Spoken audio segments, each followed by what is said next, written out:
कभी कभी आलोचना होने पर हमारा मन दूसरे व्यक्ति की भी आलोचना करने लगता है। मन करता है कि उसको भी दो तीन बात तो सुना ही दे, बता ही दे, आखिर वही कौन सा दूध का धुला है या उसी में कौन सी सभी अच्छी बातें हैं। आप सही सोच रहे हैं, लेकिन क्या यह अवसर आपके लिए आलोचना करने का अवसर है? ना, यह अवसर तो आपके लिए अपनी कमियों को जानने और उन्हें सुधारने का अवसर है। तो शांत रहिए, धन्यवाद दीजिए, उसका आभार मानिए कि उस व्यक्ति ने आपकी कमियों की तरफ आपका ध्यान इंगित किया या आपको बताया। यहां मित्रों, मैं एक और बात आपसे कर रहा हूं। कभी कभी आपने कोई सुझाव दिया या आप किसी एक ढंग से काम करते हैं, लेकिन जो आपका बॉस है वो किसी एक विशिष्ट ढंग से काम करना पसंद करता है या आपके सुझाव को नहीं मान रहा है। तो अब आपको लगेगा कि इसकी आलोचना की जाए, इसकी कमियों को बताया जाए। बिल्कुल मत करिए, कभी मत करिए। एक बार आपने अपनी राय दे दी तो पुराना नियम, मैंने कही तूने मानी, तूने कही मैंने मानी, दोनों ज्ञानी। और वास्तव में होगा क्या? यदि आगे बॉस के निर्देशानुसार या सहकर्मी के निर्देशानुसार उसके मन के अनुसार काम किया गया और वह परिणाम नहीं मिले, वो रिजल्ट्स नहीं आए जो आने चाहिए थे, तो उसको खुद पता चल जाएगा कि आपकी राय कितनी महत्वपूर्ण थी। तभी बताइएगा मत कि मैं तो खुद ही कह रहा था, पहले ही कह रहा था। क्यों? क्योंकि ये तो नकारात्मक सोच है और सामान्य वार्तालाप की कला में हम लोगों ने सीखा है कि नकारात्मक सोच नहीं रखी जाती।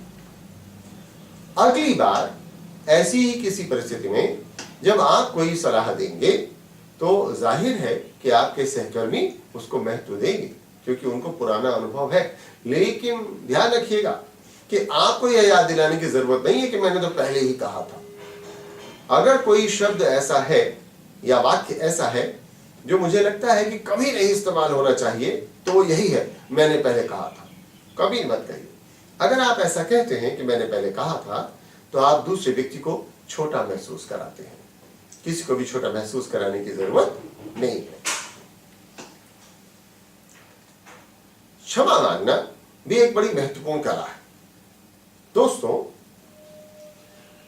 हम गलतियों के पुतले हैं, गलतियां हमसे होती रहती हैं। अब गलती क्या है? गलती भी बड़ी सापेक्ष चीज है।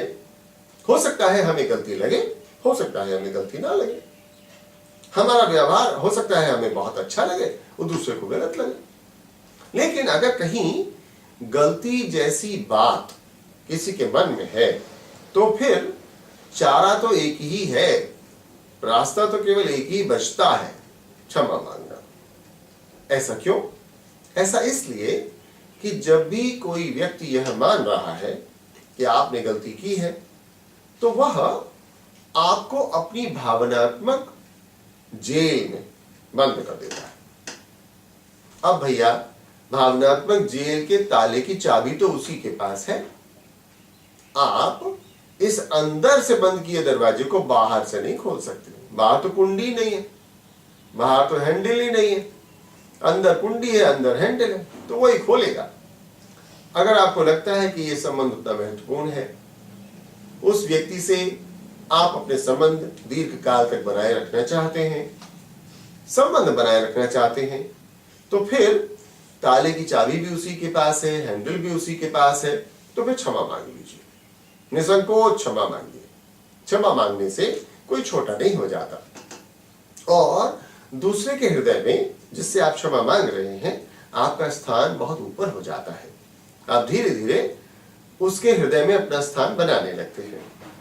अगर आपको लगे, ऐसा हो सकता है कि दूसरा व्यक्ति आपसे अनावश्यक क्षमा मांगने की उम्मीद करता है, तो एक दो बार करिए, फिर बाद में मना कर दीजिए। यानी यहां ऐसा हो सकता है कि इस वातावरण में आप फिट न बैठ रहे हो, तो फिर भाई आपको निर्णय लेना होगा कि अब आपको क्या करना है। क्षमा मांगते समय आपको सिर्फ सॉरी ही नहीं कहना है, बल्कि किस बात के लिए आप क्षमा मांग रहे हैं, सॉरी फील कर रहे हैं, वह भी बताना होगा। कहना होगा कि मैंने आपको कष्ट दिया, मुझे इसका बहुत खेद है, मेरी वजह से आपको तकलीफ हुई, मुझे बहुत दुख है, मुझे ऐसा बिल्कुल नहीं करना चाहिए था, मैं भविष्य में ऐसा नहीं करूंगा, मैंने आपको आहत किया, मैंने आपको चोट पहुंचाई, मैंने आप ऐसा किया जो मेरे से उम्मीद नहीं की जाती थी, आदि आदि। बहुत से वाक्य ऐसे हो सकते हैं जिनकी मदद से आप क्षमा मांग सकते हैं। आइए देखें कि आपके मन में और कौन सा वाक्य आ रहा है जो क्षमा मांगने के लिए उपयुक्त हो, और क्षमा आपको कैसे मांगनी होगी। दोस्तों, क्षमा मांगने के बाद जाहिर है कि दूसरे व्यक्ति के पास कोई चारा बचता नहीं है। अगर आप निरंतर क्षमा मांगते जा रहे हैं, sorry, very sorry, extremely sorry, unconditional apologies, my mistake, I understand, I must not do it, दूसरा आपको डांटता जा रहा है, चिल्लाता जा रहा है और आप सॉरी कहते चले जा रहे हैं, तो आखिर कब तक वो ऐसा कर पाएगा? 2-4 मिनट, इसके बाद तो चुप हो ही जाएगा ना। अब झगड़ा नहीं बढ़ सकता, आपने झगड़ा बढ़ने की नौबत आने ही नहीं दी, आप इतने बुद्धिमान हैं। मजा आ गया ना। और जब वह व्यक्ति कहे कि अच्छा ठीक है, तो फिर thank you sir, thank you ma'am कह के हट जाइए, फिर वहां मत रहिए। अब उसको भी शांत होने का मौका दीजिए। जैसे आपने स्वयं के लिए शांत रहने का अवसर बनाया, ऐसे दूसरे को भी तो दीजिए ना शांत रहने का अवसर।